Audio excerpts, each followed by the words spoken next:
वृंदावन बिहारी लाल की जय।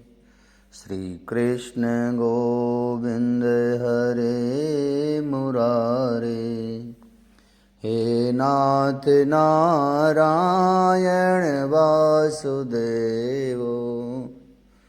श्री कृष्ण गोविंद हरे मुरारे। हे नाथ नारायण वासुदेव। हे नाथ नारायण वासुदेव। हे नाथ नारायण वासुदेव। हे नाथ नारायण वासुदेव। श्री कृष्ण गोविंद हरे मुरारे। हे नाथ नारायण वासुदेव। श्री कृष्ण गोविंद हरे मुरारे। हे नाथ नारायण वासुदेव। श्री वृंदावन बिहारी लाल की जय। श्री राधा चरितामृतम। जब उग्रसेन की सभा में वृंदावन की बात चली। मधुपुरी के रक्षक, यदुवीर, यादवों के त्राता, माथुर राज्य के जननायक श्री कृष्णचंद्र महाराज पधार रहे हैं। उग्रसेन की सभा लगी हुई है। आज सभा में उपस्थित हो रहे हैं कृष्ण।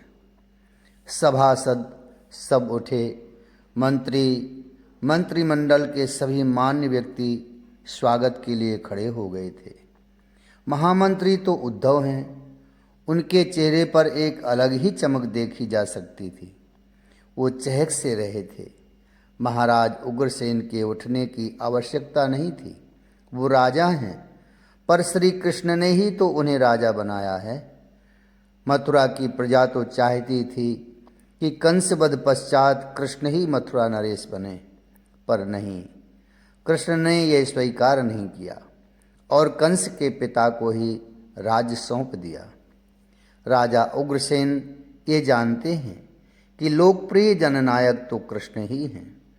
मथुरा के उठे राजा उग्रसेन कृष्ण के सम्मान में उच्च आसन जो कृष्ण के लिए ही लगाया गया था, उस पर गंभीरता के साथ आकर बैठ गए थे कृष्ण।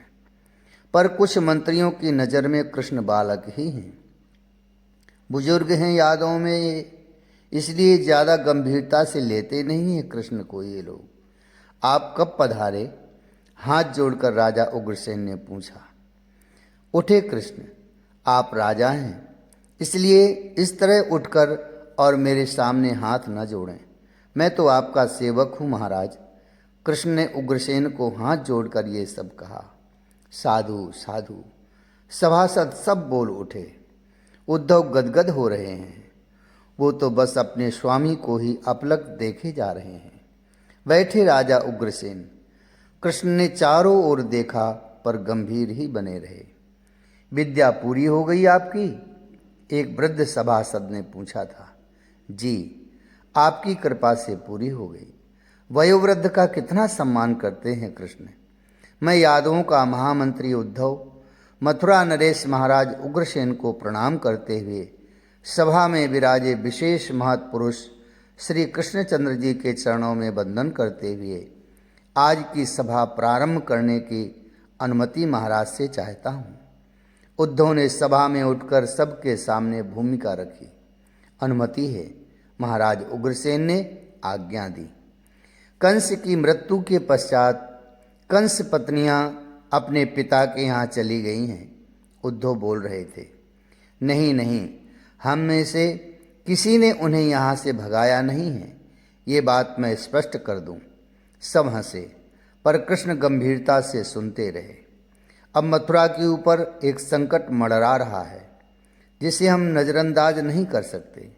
उद्धव ने कहा, संकट ये है गुप्तचरों से हमें ये सूचना मिली है कि जरासंध अब मथुरा आक्रमण की तैयारी में है।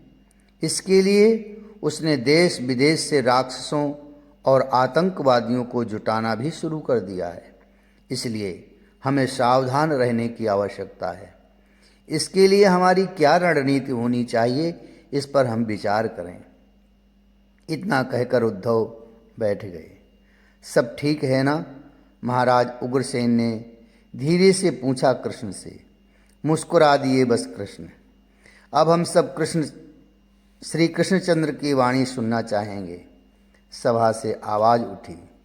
महाराज उग्रसेन और महामंत्री उद्धव ने कृष्ण की ओर देखा। कृष्ण ने सिर हिला दिया, नहीं में। क्या बात है? क्या कृष्ण का स्वास्थ्य ठीक नहीं है? ना बोल रहे हैं, ना मुस्कुरा रहे हैं, कितना गंभीर बने हैं। यहाँ उन्हें अच्छा तो लग रहा है ना?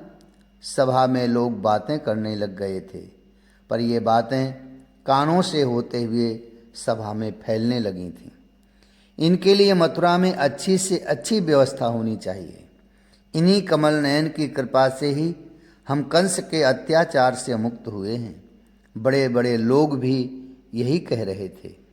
कहीं वृंदावन की याद तो नहीं आ रही? एक वृद्ध यदुवंशी ने हंसते हुए ये प्रश्न कर दिया। सब हंसे, पूरी सभा हंसी। नहीं, ये विनोद की बात नहीं है भाई। वो वृंदावन में रहे हैं, वो गांव है और ये नगर। गांव के लोग सहज सरल होते हैं और हम नागरी लोग। सब हंसे ये बात सुनकर। अब हम नागरी लोगों का अपमान न करो चाचा, एक सभासद हंसते हुए बोला। नहीं, सही बात है। और सुना है वहाँ ये केवल माखन ही खाते थे। खाते नहीं थे, चुराते थे। वही वृद्ध स्नेह से बोला। कहीं याद तो नहीं आ रही? राधा, राधा की याद, ये कोई फुसफुसाकर किसी के कान में बोल रहा था। कृष्ण मुड़े और जब पीछे देखा, अक्रूर थे जो धीरे बोल रहे थे। राधा, वृंदावन और ये मथुरा। कृष्ण के नेत्र सजल हो उठे। ऊपर दृष्टि उठाई। झाड़ फानूस, बड़े बड़े स्वर्ण के खंभे, दिव्य पच्चीकारी द्वारा और दीवारों में कृष्ण देख रहे हैं। और वहाँ मैया यशोदा माखन निकाल रही है मेरे लिए। ग्वाले खड़े हैं मेरे लिए।